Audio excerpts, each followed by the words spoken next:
Hey, what's going on guys, Nick here and welcome back to the channel. So in this video I'm going to be giving my spoiler-free reaction and review to the Zack Snyder Justice League movie, which has been something a long time in the making because obviously originally when the movie was set to come out it had a troubled production because of the response to Batman vs Superman, so the studio went in a different direction and the rest is history. And now 4 years later we're getting a true version of this movie that Zack would have wanted to make. And it's interesting because I've actually never seen the theatrical version that was released of Justice League back in 2017. I had heard from a lot of people that the movie wasn't good, and at the time I honestly wasn't really looking forward to it all that much. And for some reason I always had in the back of my mind that eventually we would see a Snyder cut or a version of Justice League that was the director's true vision, and 4 years later, here we have it.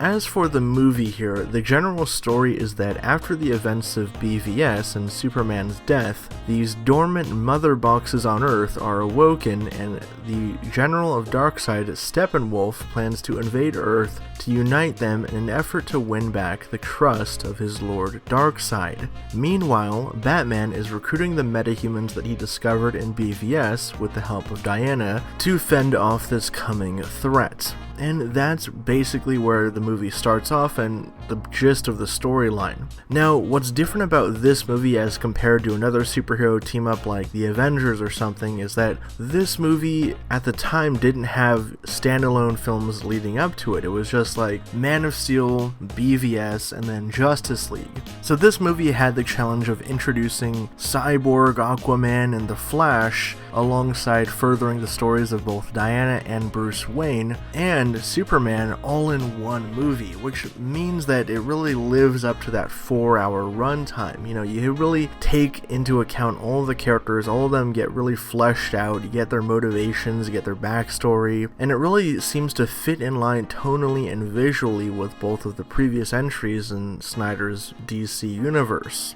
So some of the things that I really liked about this movie were that the characters actually get fleshed out and are explored in a meaningful way. Another thing I really liked was actually Cyborg. I was really expecting not to like this character just because I wasn't really a Cyborg fan ever in the comic books or anything, but they do something pretty interesting with this. He's almost got like a Frankenstein kind of storyline where he feels like he's a monster and he's shunned from the world, but he learns to accept himself by the end of the storyline. Another thing I liked about this was, however brief it was, the return of Superman, which really shows up in the third act. He only gets about 10 to 15 minutes of screen time, but he really packs a punch for what we get of him. And one thing this movie does actually quite well in my opinion is it actually gives us a good third act action sequence where the final battle really feels like a good comic book superhero team up come to life, where all the characters have something to add and give to the team. Another thing that I thought this movie did well was really set up the looming presence of Darkseid. Even though we don't really get too much of him, what we do get is just enough to feel his threatening presence and what would eventually become of him in the sequels that we'll probably never see.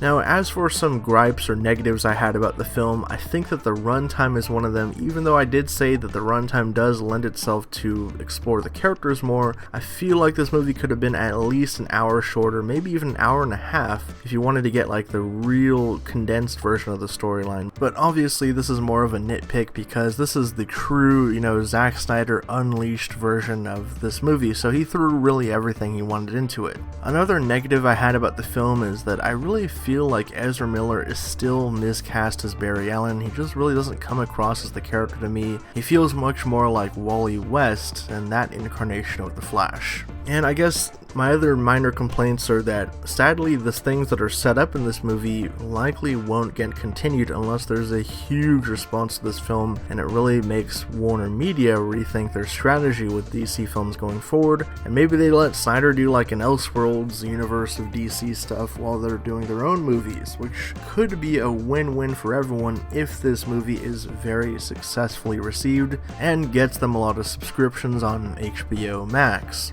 The R rating doesn't really feel necessary with this movie and only adds a couple F-bombs and some blood here and there. It doesn't really feel like the movie goes for an R rating, but rather it feels like it was tacked on just because there was a couple of F-bombs. It doesn't really feel like an R-rated movie. So to recap, I really enjoyed this movie. I was pleasantly surprised because I was actually one of the people that was really let down by BVS, and I think this is honestly my favorite of Zack Snyder's DC trilogy, which includes Man of Steel, BVS, and now this. This really does feel like the culmination of the storyline that he had been developing all this time, and I think that casual DC fans are going to get something out of this, and hardcore Zack Snyder fans that really like his vision are really going to love this movie.